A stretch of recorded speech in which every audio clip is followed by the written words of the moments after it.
Well, we always spend a lot of time talking about the amateur scouts, but I feel like we maybe don't give enough credit or space to talk about the pro scouts, because they play a huge role too. You know, you talk about, oh, so-and-so scouts are at so-and-so games. It's like, that's because they're scouting players to potentially trade for, players that can be part of the team. And the Coyotes have been in a really unique position the last few years, because this is not a team like the teams we just spoke about with DJ, where it's like, what pieces can they add? You know, who around the league can make this team better? For this team, it's a little bit of a different approach. It really is, and I'd like to get into this a little more. Actually, after talking to Alan Hepple, who runs the pro scouting department, I realized, first off, I haven't written enough about this side of hockey operations, this side of the scouting department. And when you get around the trade deadline, this department's really, really important. They've got 4 pro scouts. They divide the league up into quarters, each take 8 teams with their AHL franchises. There's some crossover, of course.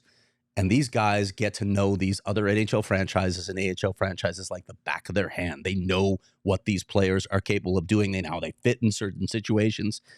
I want to dive into that a little more, but as you mentioned, you know, a lot of times your pro scouting staff is like, okay, who can we add to put us over the top? Who's that really good player out? That hasn't been the goal of the Coyotes. It's weird in a way.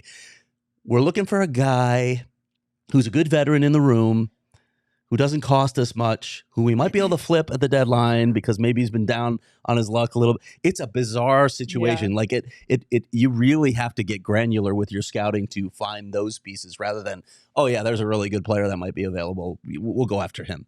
Yeah, and it's not just that too, even the waiver wire, and we've seen the Coyotes make moves there, but Craig, you put together a list of some of the players who've come through as a result of the pro scouting staff. So do you want to read them off? 2021-22, we've got Travis Boyd, Michael Carcone, Hari Satari, wow, remember him? Never forget. Dmitry Yaskin, Ryan DeZingle, Carter Hutton, Anton Strahlman, Louis Erickson, Antoine Roussel, Jay Beagle, Shane Gostisbehere, Andrew Ladd, and Nick Ritchie. That was quite a year. But also think about what all those guys, like a lot of those guys ended up fetching for the Coyotes down the line as well. Yeah, think about the fact that they gave up nothing for Ghost. Yeah. When they made the trade, they literally gave up nothing and they got more. Yep. So they got something with him just to take him, and then they got more. Yeah, it's crazy. Like that year was really interesting. It hasn't panned out quite as much the last 2 years because I think maybe people got a little wise to what was happening here. But then you throw in Patrick Nemeth, Zach Cassian, Connor Ingram, and Yusuf Valimaki, both off waivers. Those are 2 good pickups. Michael Kessering came over in the trade for Nick Bjugstad, who came back to the Coyotes. Brett Ritchie for a cup of coffee here. Got to live in his brother's house. That's right. And then this year, Matt Dumba, Jason Zucker, Nick Bjugstad, Alex Kerfoot, Troy Stetcher, Travis Dermott, and Adam Ruzicka. Speaking of cups of coffee. But it's interesting. It's a different kind of evaluation, and I never really thought about it until I put this list together. Like, yeah, these guys weren't necessarily looking for the best player. You got to really, really get granular with all the details you need that fit the Coyotes situation, right? It's a good veteran. It's cost effective. Can we flip them? There's a lot of things to think about. So I really want to dive into the pro staff a little more. Alan Hepple was a fantastic interview. Just fascinating. I talked with him for a very long time.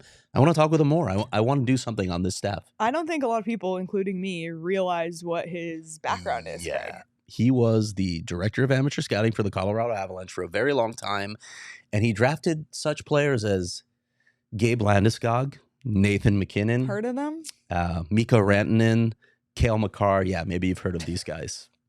Alan Hepple had quite a run in Colorado, so throw that in with Daryl Plandowski's crazy run in Tampa.